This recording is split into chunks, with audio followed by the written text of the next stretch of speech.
Naik gunung itu butuh stamina tinggi. Begitu badan udah capek, fokus jadi buyar, dan lo bisa mulai ngelakuin kesalahan. Salah ambil jalur, nggak sadar ngelangkah ke tempat yang salah, bahkan ada yang sampai halusinasi. Kondisi fisik yang drop ini bikin lo makin rentan ambil keputusan keliru, dan itu bisa jadi awal mula pendaki tersesat. Bahkan ada yang jadi panik karena pikirannya udah dipenuhi rasa takut atau hal mistis yang sebenarnya cuma sugesti. Salah satu faktor penyebab pendaki tersesat yang paling sering kejadian itu karena kurangnya pengetahuan soal jalur yang bakal dilewatin. Banyak banget pendaki tersesat di gunung karena mereka asal jalan tanpa tahu rute, titik rawan, atau area yang membingungkan.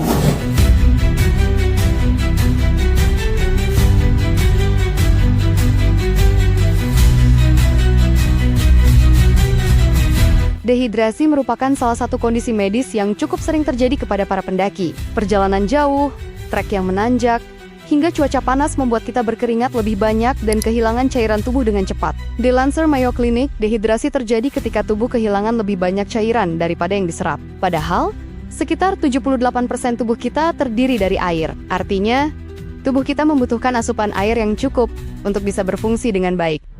Ketika kita mengalami dehidrasi ringan, tubuh akan memberikan sinyal berupa rasa haus. Namun, jika diabaikan, dehidrasi akan jadi semakin buruk, yang ditandai dengan beberapa gejala, seperti bibir kering, kelelahan, pusing, kebingungan, hingga jarang buang air kecil. Normalnya, dehidrasi ringan bisa diatasi dengan minum air yang cukup. Namun, pada kondisi yang serius, orang yang dehidrasi membutuhkan infus untuk dapat mengisi cairan tubuh dengan cepat.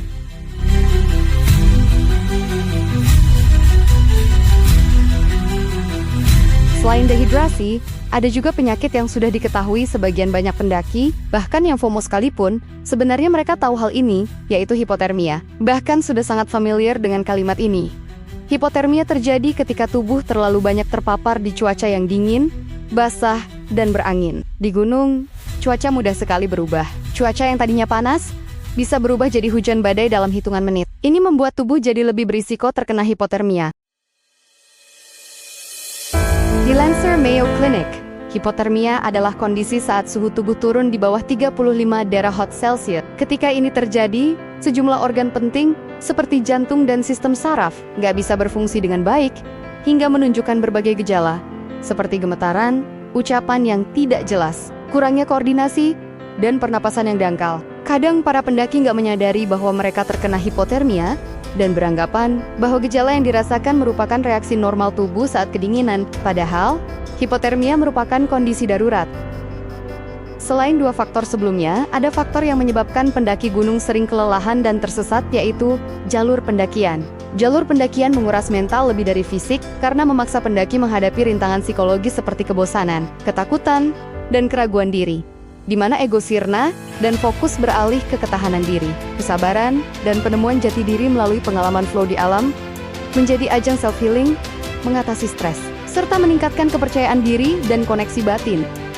Jauh dari sekadar mencapai puncak secara fisik semata, proses flow dan penghapusan ego, pendaki sering mengalami kondisi mental saat sepenuhnya tenggelam dalam aktivitas kondisi flow. Fokus pada gerakan dan pernapasan membuat rasa lelah fisik terasa tidak signifikan. Ego lenyap, melarikan diri dan self-healing, mendaki menjadi cara ampuh untuk kabur dari realitas sehari-hari, meredakan stres dan kecemasan dengan suasana alam yang tenang, serta menjadi bentuk terapi diri self-healing. Medan panjang yang monoton membuat otak bekerja lebih keras menjaga fokus. Itulah sebabnya banyak kecelakaan terjadi saat turun gunung, bukan saat naik. Kecelakaan yang dialami pendaki saat turun gunung dapat disebabkan oleh beberapa faktor umum. Meskipun pendakian menanjak membutuhkan banyak stamina, fase penurunan seringkali lebih berbahaya karena kondisi fisik yang lelah dan tuntutan teknis yang berbeda. Kelelahan fisik. Setelah berjam-jam mendaki, otot-otot kaki dan tubuh menjadi lelah, yang menyebabkan koordinasi dan keseimbangan menurun. Kelelahan juga dapat mengganggu fokus mental untuk memperhatikan pijakan dan jalur satu. Kehilangan fokus atau konsentrasi. Kurangnya konsentrasi seringkali akibat kelelahan atau merasa hampir sampai dapat menyebabkan kesalahan langkah, tersandung, atau tergelincir.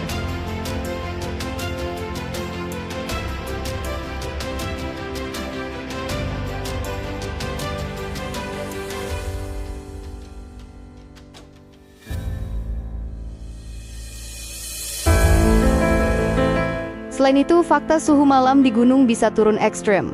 Banyak camper meremehkan malam hari, padahal angin, kelembapan, dan ketinggian bisa membuat tubuh kehilangan panas sangat cepat. Seperti suhu di puncak Gunung Slamet. Contohnya, dapat mencapai di bawah 10 derajat Celcius, terutama saat cuaca buruk, hujan badai, atau pada malam hari, yang seringkali menyebabkan fenomena hipotermia pada pendaki jika tidak siap. Laporan cuaca terbaru bahkan menunjukkan suhu terendah bisa mencapai sekitar 2 derajat Celcius hingga 6 derajat Celcius di puncak, disertai hujan lebat dan angin kencang.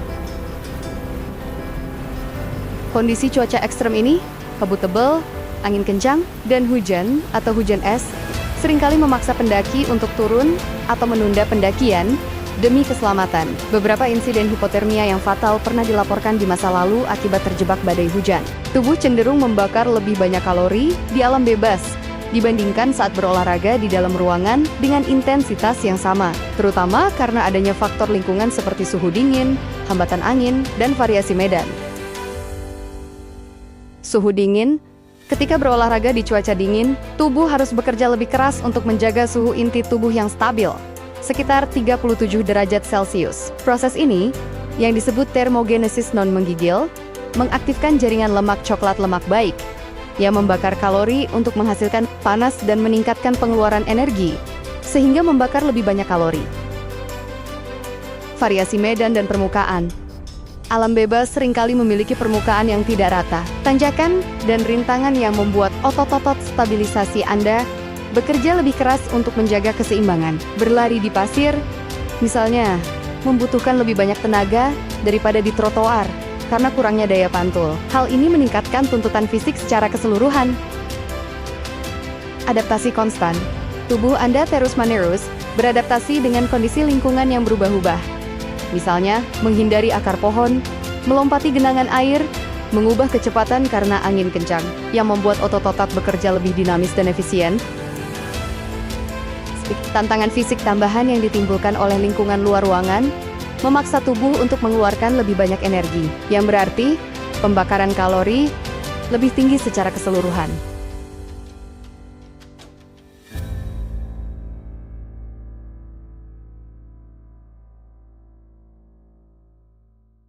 Ada satu hal yang menarik untuk para pendaki, yaitu suara alam. Fakta suara alam menurunkan stres. Otak terbukti menurunkan stres. Otak dengan mengaktifkan sistem saraf parasimpatik, mode istirahat dan cerna, menurunkan hormon stres kortisol, mengurangi aktivitas di area otak terkait stres, menstabilkan detak jantung, dan memperatur napas, bahkan bisa melalui rekaman audio, mengubah otak dari mode lawan atau lari menjadi relaksasi, serta meningkatkan fokus dan suasana hati.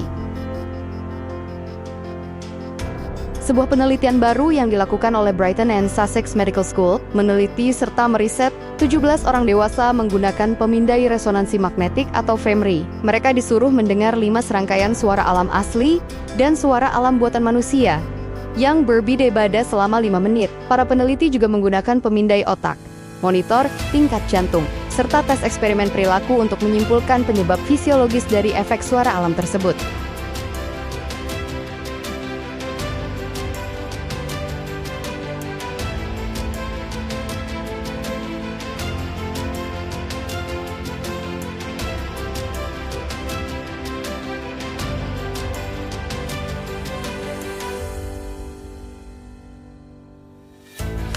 Kemudian yang berikutnya adalah fakta alam membantu ketahanan mental manusia.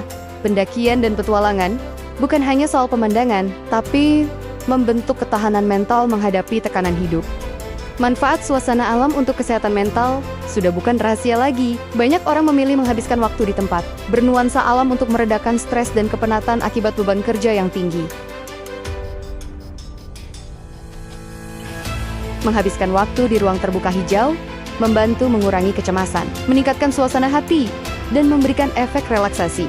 Sebuah artikel situs HuronSlinics.com menegaskan bahwa keberadaan ruang hijau berkontribusi pada peningkatan kesejahteraan mental dan emosional. Klinik Huron menyatakan diri sebagai pusat pemulihan trauma rawat inap dan rawat jalan yang menawarkan perawatan berbasis sistem saraf mutakhir yang diberikan oleh dokter terlatih. Studi menunjukkan bahwa menghabiskan waktu di ruang hijau dapat membantu mengurangi gejala kecemasan dan depresi, menurunkan kadar hormon stres, memperbaiki suasana hati, dan meningkatkan perasaan bahagia dan sejahtera. Itulah alasan mengapa alam dapat meningkatkan kesehatan mental kita, masih terus dipelajari. Beberapa penelitian menunjukkan bahwa terhubung dengan lingkungan melalui indera tubuh, seperti mencium aroma yang dikeluarkan pohon dan tumbuhan, memberikan banyak manfaat. Selain itu, menjauh dari layar dan teknologi telah terbukti meningkatkan kesejahteraan secara keseluruhan.